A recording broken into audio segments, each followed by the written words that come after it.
बहुत जल्द सारी असलियत खुलने वाली है तबीन की माँ की तरफ और उसको हर चीज़ का अंदाज़ा होने वाला है कि आखिर क्या माजरा जा रहा है और क्या होने वाला है। लेकिन जी आप देखेंगे कि अभी इस बात को तबीन छुपाना चाहती थी क्योंकि वो नहीं चाहती थी कि ये बात किसी तरह भी किसी तक पहुँचे। इसलिए अभी उसने अपनी ज़ुबान को थोड़ा कंट्रोल में रखा हुआ है। उसकी माँ उससे पूछती है और कहती है कि आखिर तुम मुझे सारी वजह बता सकती हो कि आखिर क्या हुआ ऐसा। जिस पर वो कहती है कि मैं सबसे पहले आपको ही हर चीज़ बताऊंगी। आपको बिला वजह परेशान होने की कोई ज़रूरत नहीं है।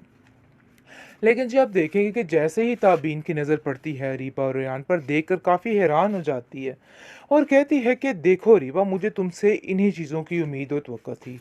जो कुछ होता है ना अच्छे के लिए होता है और ये सब कुछ भी अच्छे के लिए ही हुआ है।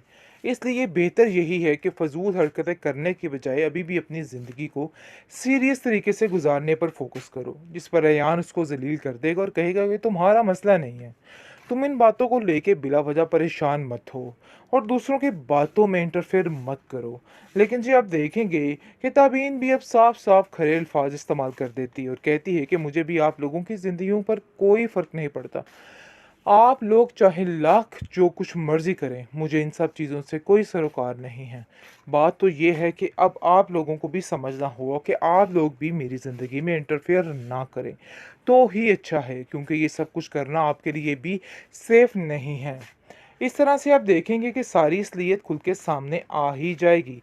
लेकिन ये बात सुनकर तबीन की माँ काफ़ी ज़्यादा खुश हो जाएगी और तबीन को कहेगी कि ये बात रीबा को मत पता चले, क्योंकि जैसे ही रीबा को पता चलेगी फिर वो कोई ना कोई नया बंड खड़ा करने की कोशिश करेगी और अब मैं तुम्हारी खुशियों के दरमियान किसी को रुकावट नहीं बनने दूंगी। तो इसलिए बेहतर यही है कि इन सब चीज़ों का तज़किरा रीबा से मत करना, वरना फिर से कोई नई कहानी घट देगी और कुछ काम गलत हो जाएगा। लेकिन अब ऐसा कुछ भी नहीं होना चाहिए।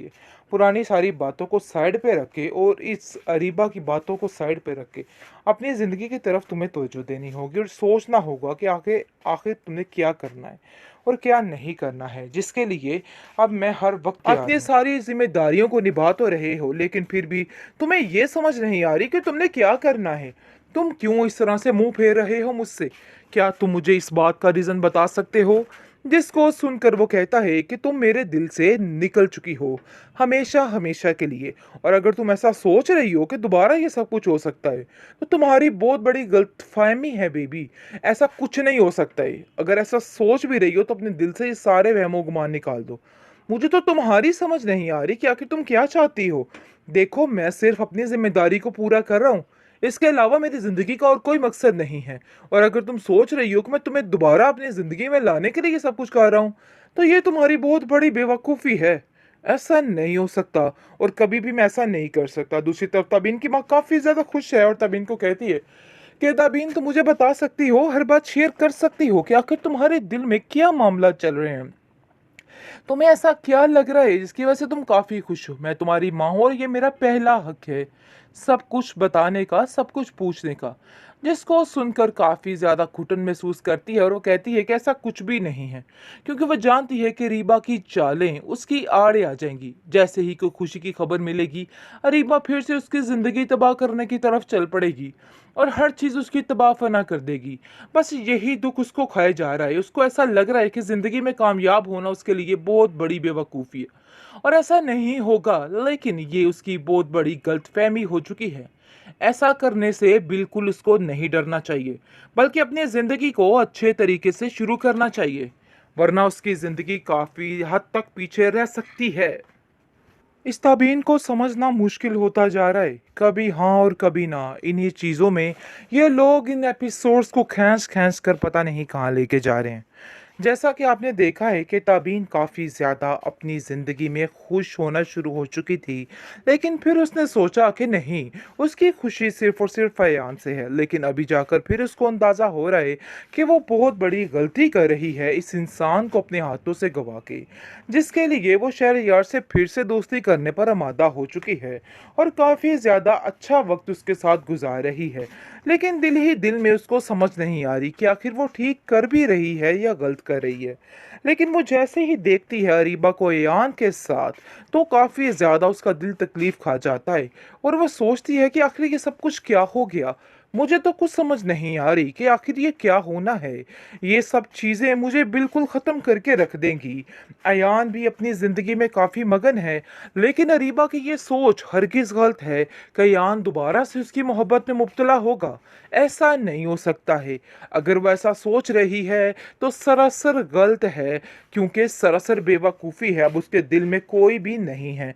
तबीन के धोखा खाने के बाद, यानी कि जो कुछ उसने देखा, उसके बाद उसको रियलाइज़ हो गया है कि नहीं, कोई भी सगा नहीं है उसका, और उसको ये फैसला करना ही है। और फैसला बिल्कुल पक्का है, और ये बात बिल्कुल तय है कि अब उसको किसी पे यकीन नहीं करना है, क्योंकि वो समझ चुका है कि यान बहुत ज़्यादा, यानी कि परेशान है। और उसकी माँ कहती है कि तुम्हारी परेशानी का सबब सिर्फ ताबीन है। शायद तुम्हें इन चीज़ों का अंदाज़ा नहीं हो रहा, लेकिन बहुत जल्द इन सब चीज़ों को समझ जाओगे और ठीक हो जाओगे। लेकिन ये चीज़ें ज़्यादा देर तक ठीक नहीं रह सकती हैं, क्योंकि अरीबा जिस घर में आ जाती है उस घर में तबाही फनाई फेर के ही जाती है। ऐसा ही कर रही है ये लड़की, क्योंकि चाहती ही ये थी कि ये सब कुछ हो। लेकिन अब ये चीज़ें ज़्यादा देर तक उसका साथ नहीं देने वाली हैं। बहुत जल्द उसको मुंह की खानी पड़ेगी और हर चीज़ तबाही की तरफ जाएगी, सिर्फ और सिर्फ उसकी वजह से। आप देखेंगे कि रीबा बहुत ही गुस्से में आ जाती है और अयान से कहती है कि अयान, मैं ये क्या माजरा देख रही हूँ।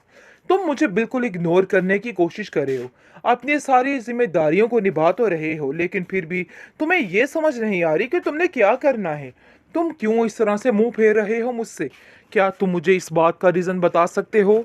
जिसको सुनकर वो कहता है कि तुम मेरे दिल से निकल चुकी हो, हमेशा हमेशा के लिए। और अगर तुम ऐसा सोच रही हो कि दोबारा ये सब कुछ हो सकता है, तो तुम्हारी बहुत बड़ी गलतफहमी है बेबी। ऐसा कुछ नहीं हो सकता है। अगर ऐसा सोच भी रही हो तो अपने दिल से ये सारे वहमो गुमान निकाल दो। मुझे तो तुम्हारी समझ नहीं आ रही कि आखिर तुम क्या चाहती हो। देखो, मैं सिर्फ अपनी जिम्मेदारी को पूरा कर रहा हूँ। इसके अलावा मेरी ज़िंदगी का और कोई मकसद नहीं है। और अगर तुम सोच रही हो कि मैं तुम्हें दोबारा अपनी ज़िंदगी में लाने के लिए ये सब कुछ कर रहा हूँ, तो ये तुम्हारी बहुत बड़ी बेवकूफ़ी है। ऐसा नहीं हो सकता, और कभी भी मैं ऐसा नहीं कर सकता। दूसरी तरफ तबीन की माँ काफ़ी ज़्यादा खुश है और तबीन को कहती है कि तबीन, तुम मुझे बता सकती हो, हर बात शेयर कर सकती हो कि आखिर तुम्हारे दिल में क्या मामला चल रहे हैं।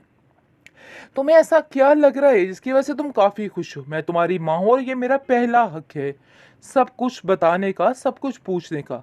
जिसको सुनकर काफ़ी ज़्यादा घुटन महसूस करती है और वो कहती है कि ऐसा कुछ भी नहीं है, क्योंकि वह जानती है कि रीबा की चालें उसकी आड़े आ जाएंगी। जैसे ही कोई खुशी की खबर मिलेगी, रीबा फिर से उसकी ज़िंदगी तबाह करने की तरफ चल पड़ेगी और हर चीज़ उसकी तबाह फना कर देगी। बस यही दुख उसको खाए जा रहा है। उसको ऐसा लग रहा है कि ज़िंदगी में कामयाब होना उसके लिए बहुत बड़ी बेवकूफ़ी है और ऐसा नहीं होगा, लेकिन ये उसकी बहुत बड़ी गलतफ़हमी हो चुकी है। ऐसा करने से बिल्कुल उसको नहीं डरना चाहिए, बल्कि अपनी ज़िंदगी को अच्छे तरीके से शुरू करना चाहिए, वरना उसकी ज़िंदगी काफ़ी हद तक पीछे रह सकती है।